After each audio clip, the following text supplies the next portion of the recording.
Bueno, como les decía en el video anterior, pasamos ahora a los métodos funcionales, es decir, aquellos que nos permiten realmente ver el sistema en funcionamiento, en este caso el cerebro en funcionamiento en el sujeto en vivo, sin necesidad de abrirle la cabeza, sin necesidad de matarlo, lo cual es muy beneficioso si queremos estudiar los procesos cognitivos involucrados en distintas áreas de la cognición. La pregunta fundamental que nos hacemos es qué regiones cerebrales se activan al realizar la tarea. Y vamos a pensar en primer lugar lo siguiente, que es válido para absolutamente cualquier parte del cuerpo. Todo tejido activo requiere un incremento del aporte sanguíneo. ¿Por qué? Porque cuando un tejido se encuentra activo, va a requerir que sus células produzcan más energía. Para producir energía se necesita tanto oxígeno como glucosa. Al combinarlas en una serie de pasos que involucran la oxidación de la glucosa, en definitiva la combustión de la glucosa en forma escalonada, producimos calor y otra forma de energía que se almacena en una molécula llamada ATP o adenosín trifosfato. Perdón. El ATP es la molécula que va a ser usada como fuente de energía para todos los procesos que lo requieran dentro de las células. Por lo tanto, si una región del cerebro se encuentra más activa que otra, va a requerir más oxígeno y más glucosa. Ambos componentes son transportados a todo el cuerpo, incluido el cerebro, por la sangre. Por lo tanto, la lógica de la mayoría de los métodos de neuroimágenes es tratar de medir de alguna manera la cantidad de sangre que está llegando a el tejido cerebral y de esta manera tener un índice de cuán activo se encuentra ese tejido cerebral a lo largo de toda la corteza o capas más profundas incluso del cerebro. Entendido esto, la siguiente pregunta es ¿cómo puedo medir el aporte sanguíneo al tejido cerebral o a cualquier otro tejido del cuerpo? Para eso se han desarrollado distintos métodos a lo largo de los últimos 40-50 años. El PET y el SPECT scan son dos métodos muy utilizados. Los dos tienen las mismas bases generales. Involucran la inyección de alguna sustancia radioactiva, ya sea que tenga carbono, nitrógeno, oxígeno o incluso fosfatos radioactivos. Se deja a la persona en reposo alrededor de media hora para que esta radioactividad se distribuya por la sangre en forma dependiente exclusivamente de los requerimientos metabólicos basales de cada uno de los tejidos del cuerpo. Si la persona no estuviera en reposo, al moverse, los músculos requerirían un aporte sanguíneo diferencial que haría que la mayor parte de la radiación fuera a los músculos y no al tejido que a mí me interesa estudiar en particular, por ejemplo, el cerebro. Finalmente, lo que se tiene que hacer es medir la radioactividad, en general es emisión de rayos gamma, del tejido o del órgano que me interesa estudiar, en este caso el cerebro. Un detalle respecto a una aclaración respecto a qué se inyecta en forma radioactiva. En general, lo que se hace es inyectar glucosa radioactiva. La glucosa es el componente principal, o uno de los dos componentes de la sacarosa, y es el azúcar que utiliza el cuerpo para quemarla junto con el oxígeno, o oxidarla en realidad con el oxígeno. No es radioactiva. Pero si yo fabrico en un laboratorio glucosa radioactiva, ya sea porque tiene carbono u oxígeno radioactivos, puede utilizarlo para alguno de estos dos métodos de neuroimágenes. El aparato de medición es simplemente una serie consiste en una serie de sensores que van a censar justamente la intensidad de la radiación que emita el tejido que estoy estudiando. Lo va a emitir el tejido, la radiación, porque justamente va a estar irrigado con sangre que contenga glucosa radioactiva. Se pueden obtener por computadora imágenes de este tipo. Este es un cerebro o un corte particular, un corte, como hemos visto, en que aquí es la región anterior, esta es la región posterior, esto es derecha y esto es izquierda. Esta es actividad metabólica basal de un cerebro, de un sujeto,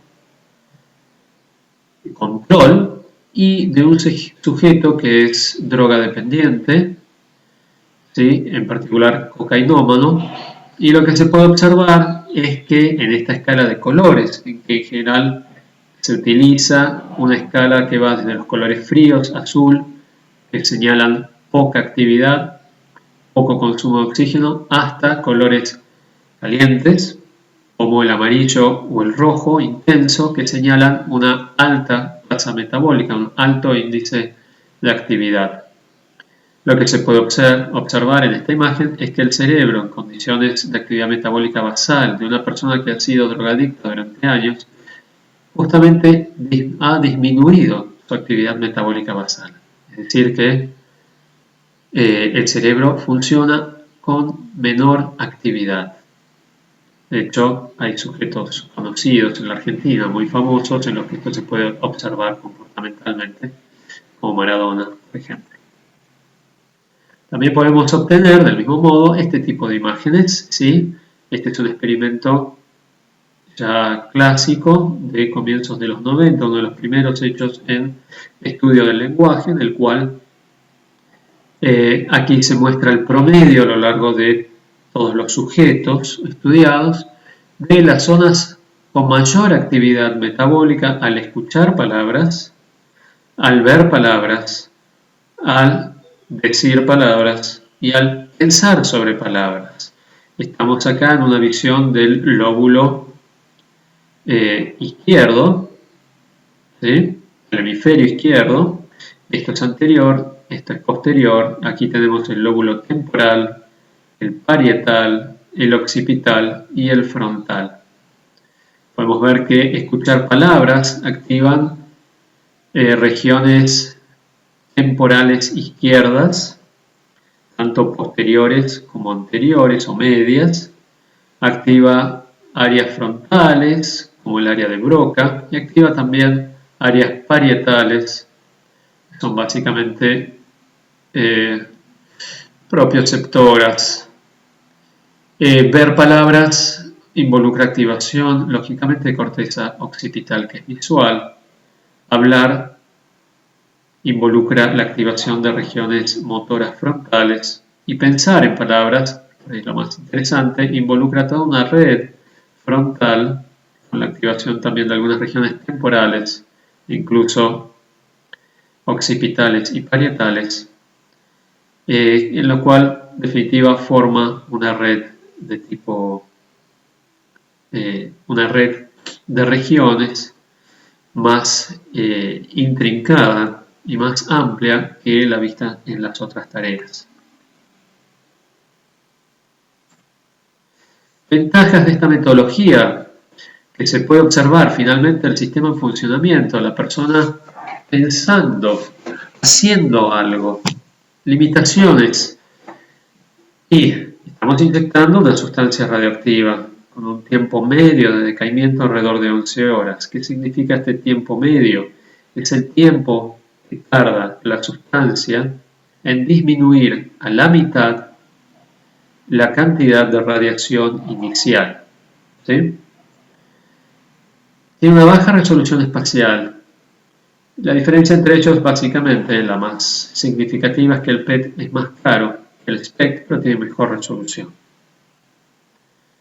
Resonancia magnética funcional. ¿Sí? Se utiliza el mismo resonador nuclear o resonador magnético nuclear que para la resonancia magnética anatómica común que se usa en estudios clínicos. Pero lo que se va a hacer en este caso es medir la concentración de hemoglobina oxigenada respecto de la desoxigenada. ¿Por qué? Porque la hemoglobina oxigenada disminuye la intensidad de la señal recibida. La hemoglobina es una proteína compleja, de hecho formada por 4 subunidades, 4 cadenas de aminoácidos idénticas entre sí. Cada una de estas cadenas tiene inserto en una partecita el grupo M o hemo en castellano, hemo con H, no sin H. ¿Sí? Y este grupo hemo, que es en definitiva un grupo de coordinación con un átomo de hierro en el medio, es el grupo al cual se va a unir efectivamente el oxígeno. ¿Sí? El oxígeno se une a este átomo de hierro del grupo hemo, oxida ese hierro. Y de ahí la coloración roja de los glóbulos rojos en cuyo interior va a ir la hemoglobina. El óxido de hierro es rojo, y por eso nuestra sangre es roja. Si en vez de hierro el grupo hemo tuviera un átomo de cobre, tendríamos sangre verde, porque como todos sabemos por la cúpula del Congreso u otros monumentos, el cobre oxidado es verde. Bien, lo que les decía antes. En definitiva, la hemoglobina desoxigenada sin oxígeno, ¿sí?, tiene propiedades magnéticas distintas a la hemoglobina oxigenada. Y esto hace que la señal que reciba los sensores dentro de un resonador sea distinta y por lo tanto yo pueda medir qué tasa hay o qué cociente hay de hemoglobina oxigenada a desoxigenada. Antes de seguir, pensemos lo siguiente. Para cualquiera de estos métodos de neuroimágenes, a nosotros nos interesa ver qué regiones del cerebro se están activando ante cierta tarea cognitiva. Pero pensemos lo siguiente. Hay alrededor de 100.000 neuronas por milímetro cúbico de cerebro, de corteza cerebral. Y alrededor de 1.000 millones de sinapsis en un milímetro cúbico. Por lo tanto, si bien podemos llegar a ver regiones cerebrales activas, no tenemos idea de qué está sucediendo en cuanto a la activación de grupos de neuronas individuales. Un protocolo estándar de resonancia magnética funcional va a consistir en el alternado sucesivo de presentación de estímulos, luego reposo, presentación de estímulos, luego reposo, y así hasta lograr una señal que podamos registrar con suficiente intensidad.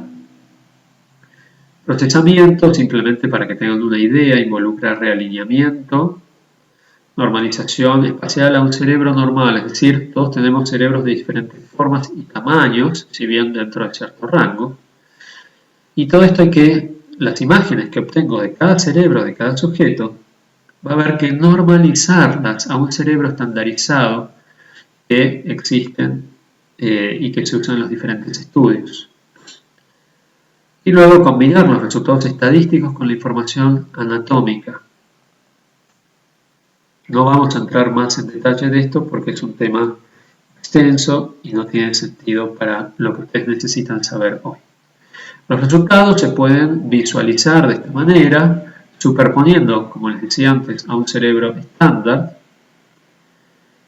los promedios obtenidos a partir de todos los sujetos estudiados de regiones activadas, de vuelta a una paleta de colores que se suele tomar en este rango, desde el rojo al blanco, por ejemplo, o desde el azul al rojo, donde los colores más cálidos son mayor activación, ¿sí? En este caso el amarillo y el blanco son más activados, el rojo es menos activado. Ventajas: permite observar el sistema en funcionamiento, que es lo que queremos. Es totalmente inocuo, porque no estoy inyectando a la persona nada, ni estoy irradiándola con nada. Las limitaciones son que el incremento tiene varias. Uno de los más importantes es que el incremento del flujo sanguíneo se da en un área mayor a la que efectivamente está activa. La resolución, si bien ha ido mejorando a lo largo de los años con resonadores de mayor intensidad de campo magnético generado, podemos tomar como estándar que tiene una resolución de alrededor de 1 a 1,5 milímetros, 1 milímetro cúbico a 1,5 milímetros cúbico. Y como dijimos antes, esto significa alrededor de 100.000 neuronas y 1.000 millones de sinapsis. La resolución temporal también ha mejorado a lo largo de los años, tanto por la potencia de los resonadores como por el software utilizado. Pero podremos tomar como estándar que tiene una resolución de 1 a 3 segundos, digamos. ¿Esto qué significa? Que necesito tomar una imagen a lo largo de por lo menos 1, 2 a 3 segundos para poder obtener un dato válido. Es como una fotografía sacada de noche.